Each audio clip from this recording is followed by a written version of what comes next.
4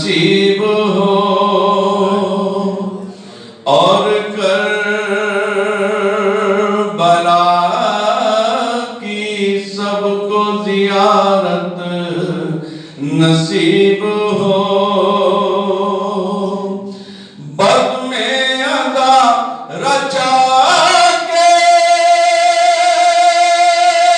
یہ دولت خرید لی آنسو بہانے والوں نے جنت خرید لی آنسو بہانے والوں نے جنت خرید لی حیدری آئیے بڑے ادب و احترام سے عالی جناب مولانا رحمت حسین نقوی صاحب سے التماس کرتا ہوں کہ منبر پر جلوہ افروز ہو اور شہزادی کونین کے فضائل و مسائل اس طرح سے بیان کریں کہ ان کی بھی دین و دنیا سمجھ جائے اور سامعین بھی استفادہ حاصل کریں. آپ حضرات درود شریف سے ان کا استقبال کریں. نعرہ صلوات.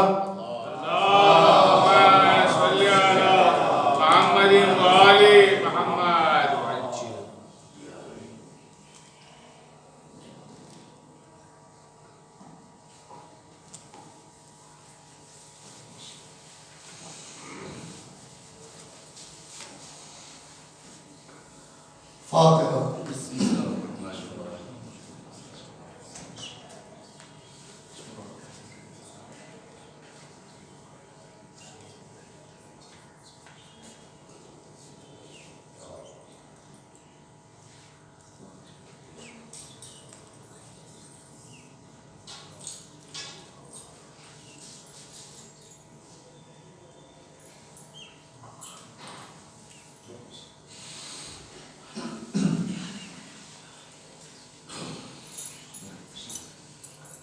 أعوذ بالله من الشيطان الرجيم.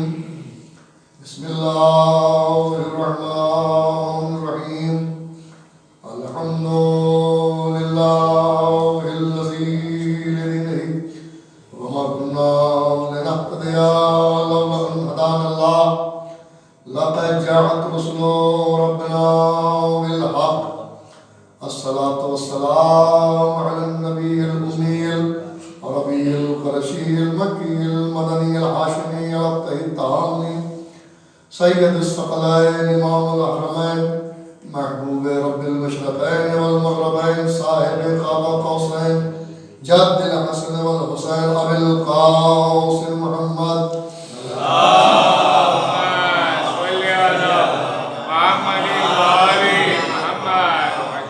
والبيت الطيبين الطاهرين المعصومين المظلومين الذين أذهب الله عنهم الرجس وطهرهم تطهيرا.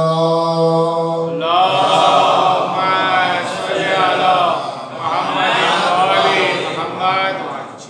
ولعنة الله على أعدائهم ومنكري فضائلهم ومصائبهم وعظمتهم وولايتهم وشفاعتهم وطهارتهم وإمامتهم وعطشهم أجمعين من يومنا هذا إلى قيام يوم الدين. أما بعد فقد قال الله تبارك وتعالى في كتابه المبين وهو أصدق الصادقين وقوله الحق. بسم الله الرحمن الرحيم. فقل تعالوا ندعو أبناءنا وأبناءكم ونساءنا ونساءكم وأنفسنا وأنفسكم ثم نبتهل فنجعل لعنة الله على الكاذبين. صلوات محمد وعلى اللهم صل على محمد وآل محمد. ارباب ضلع ارباب قضا بزرگان ملت دوستان اہل بیت اطہار و عزاداران صدیق طاہرہ بطول عذرا مادر حسنین بنت رسول حضرت فاطمۃ الزہرا سلام اللہ علیہا. اللهم صل على محمد وآل محمد.